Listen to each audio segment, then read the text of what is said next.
क्षत्रिय कुल का कल्याण करने वाली माँ भगवती दुर्गे तुझे नमस्कार है।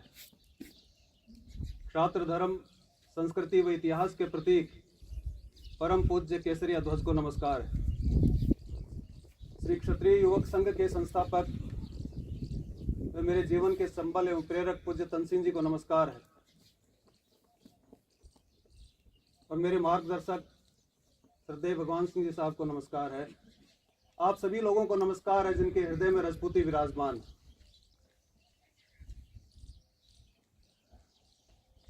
पिछले लगभग 2 से 3 वर्ष बाद में इस प्रकार का एक बड़ा शिविर हम आयोजित कर रहे हैं और किसी भी साधना में यदि कोई गैप आ जाता है तो हम सभी लोग जानते हैं कि उससे नैराश्य भाव आ जाता है, निराशा आ जाती है। और इसी प्रकार से जो प्राकृतिक आपदा आई, उस प्राकृतिक आपदा के कारण हम इस प्रकार के बड़े शिविर का आयोजन नहीं कर पाए और हम सब में भी इसी प्रकार की, जिसको कहा जाता है कि हम चार्ज होने के लिए आते हैं,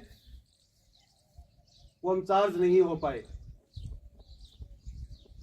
यह अलग बात है कि बीच में हमने क्षत्रिय युवक संघ के 75 वर्ष पूर्ण होने पर हीरक जयंती समारोह का आयोजन किया और वो एक भव्य समारोह हुआ। लेकिन उस आयोजन के पीछे जो साधना थी, उस आयोजन को सफल करने के पीछे जो तपस्या थी,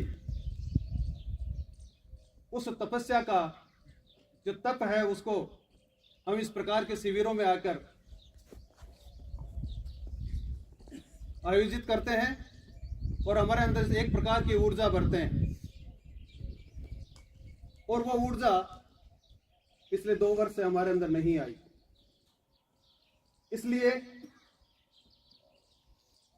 क्षत्रिय युवक संघ का काम और आगे बढ़ाने के लिए, उस साधना को आगे बढ़ाने के लिए हमको फिर से उस ऊर्जा को एकत्रित करना आवश्यक था।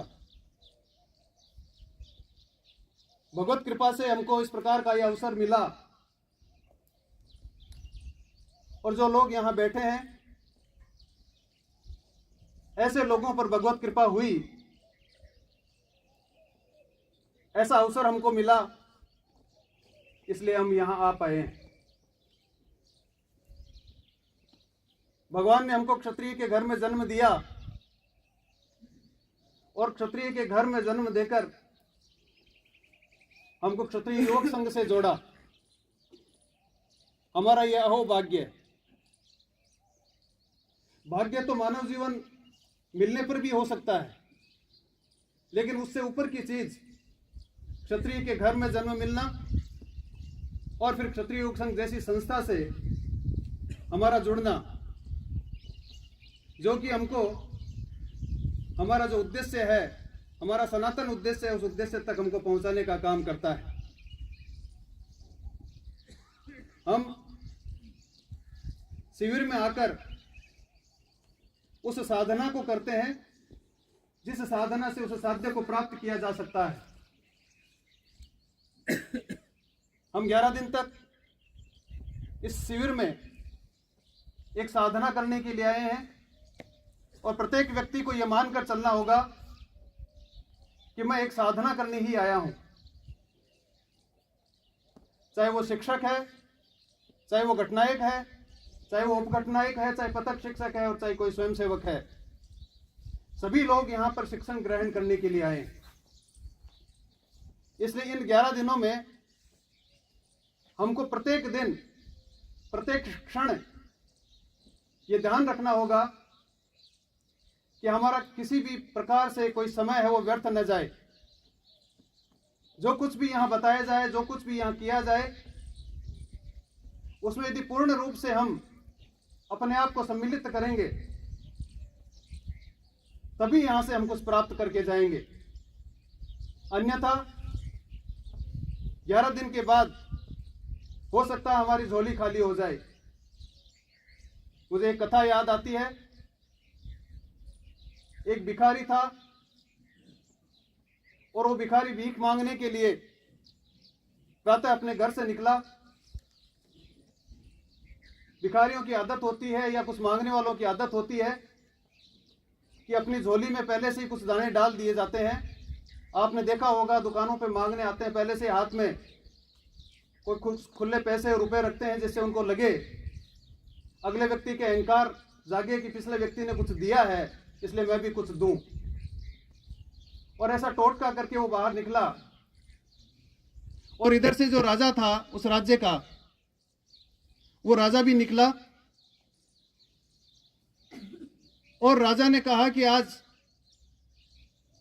मैं जो पहला व्यक्ति मिलेगा उस पहले व्यक्ति से कुछ मांगूंगा, क्योंकि राज्य में कुछ इस प्रकार का अनिष्ट होने वाला था।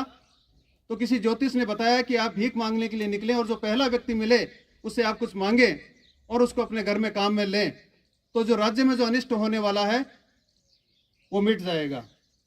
इधर से राजा निकलता है, उधर से वो भिखारी निकलता है और पहली भेंट राजा की उस भिखारी से हो जाती है और राजा उससे मांगता है कि मुझे कुछ दे। भिखारी के झोले में अनाज होता है, लेकिन अगर भिखारी किसी को कुछ दे तो फिर भिखारी कैसा रहा। फिर भी राजा मांग रहा है इसलिए झोली में हाथ दिया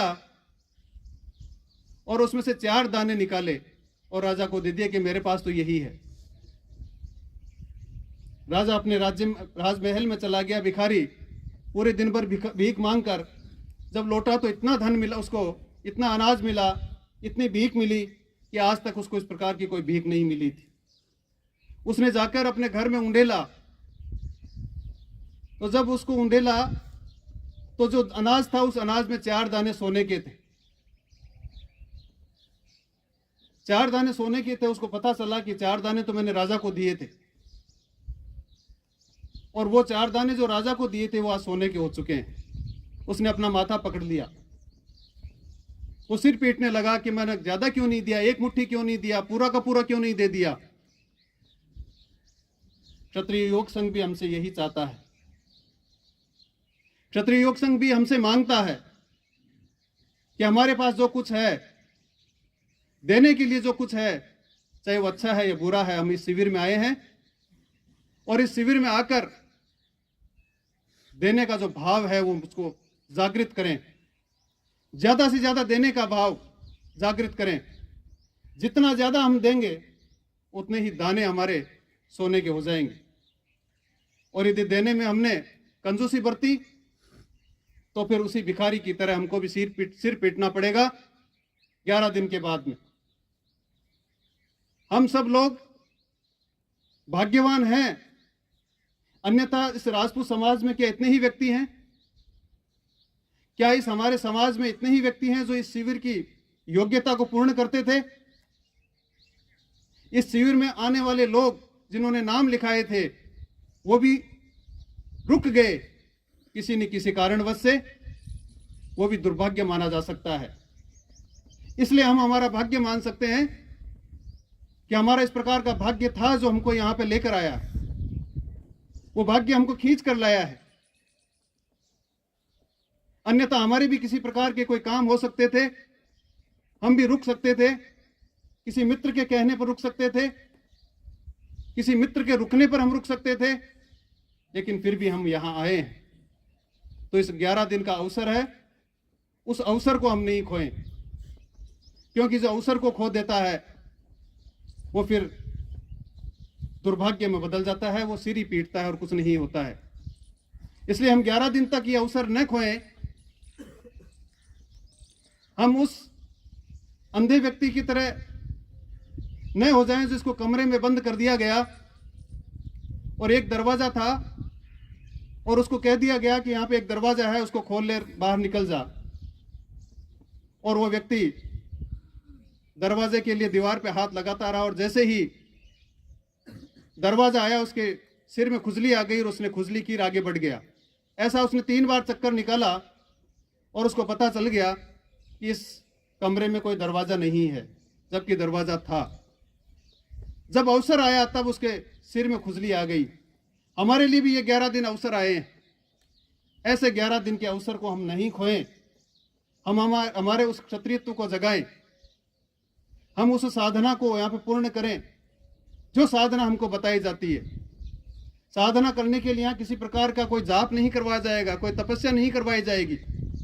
यहाँ की जो साधना वही है कि हमको जिस घट में रख दिया गया उस घट में हम रहें, जिस पथक में हमको रख दिया उस पथक में हम रहें। जैसा शिक्षक हमको कहता है वैसा ही हम 11 दिन तक के लिए करें तो हमारी ये साधना पूर्ण हो जाएगी और यही साधना उच्चतम साधना में बदल जाएगी। हम हमारे उत्तरदायित्व को वहन करें, जो भी हमको उत्तरदायित्व मिला है।